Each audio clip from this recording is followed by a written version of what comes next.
Salut à tous, c'est Audrey, j'espère que vous allez tous très bien. Aujourd'hui on va faire un mijoté de poulet citron olive. C'est coloré, c'est délicieux. C'est une recette que je vais faire à la mijoteuse, mais pas de panique pour ceux qui n'ont pas de mijoteuse. Vous pouvez adapter cette recette au Cookéo si vous le souhaitez, pour ceux qui en ont un, ou même tout simplement dans une grande poêle.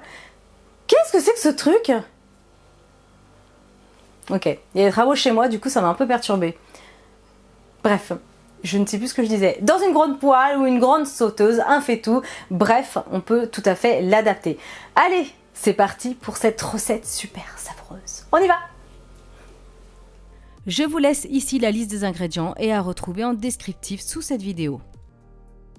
On va commencer la recette, donc en faisant chauffer la mijoteuse sur un feu vif et on va juste enrouler un petit peu les poulets dans un petit peu de farine ou de la maïzena pour les faire dorer un maximum. Donc sur un feu vif, si vous n'avez pas de sauteuse, pas de panique, c'est pas grave, vous faites la même chose dans une grande poêle ou une grande sauteuse, c'est pas dramatique. On met du sel, du poivre, on fait donc dorer de chaque côté quelques minutes. Ensuite on va retirer la viande, on va ajouter l'oignon finement coupé. On fait dorer 2 minutes et quand c'est doré un petit peu, ça devient translucide jaune, on va y ajouter le mélange d'eau et de maïzena. Donc la maïzena, elle se dilue dans l'eau froide tout simplement. Donc voilà, vous fouettez tout ça, vous le versez dans la préparation donc avec l'oignon et on mélange bien. Ça va épaissir très rapidement. Donc quand ça épaissit, vous allez pouvoir ajouter le reste de l'eau au fur et à mesure.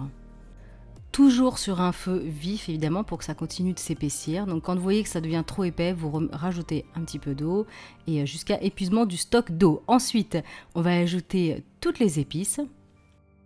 On remélange à nouveau jusqu'à ce que tout soit bien réparti, que ça prenne une jolie couleur. Ensuite, on va y ajouter le jus du citron.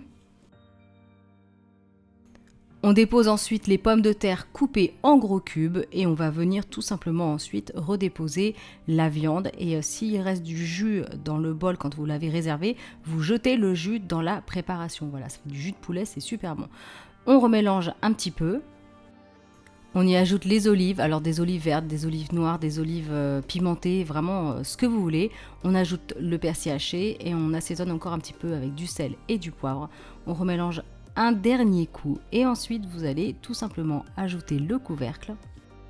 On est parti pour 4 heures de cuisson en mode très lent et si vous êtes pressé, vous pouvez faire 2 heures en mode plus rapide. Pour ceux qui ne connaissent pas, la mijoteuse, il y a 2 modes, donc le lent et le plus rapide.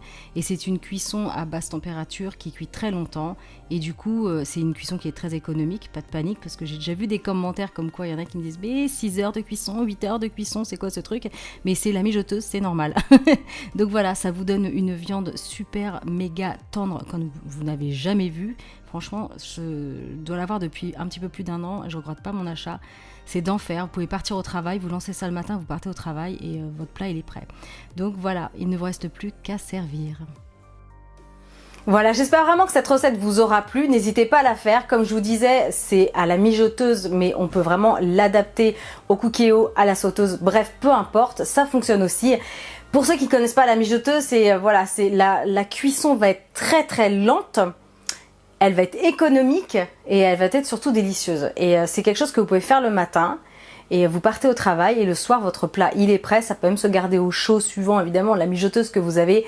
Mais voilà, ça fait un peu plus d'1 an que je crois que je l'ai et je peux plus m'en passer. C'est génial. Bref, n'hésitez pas à faire cette recette. #choc-miel. Si vous la faites, envoyez-moi vos jolies photos sur les réseaux sociaux.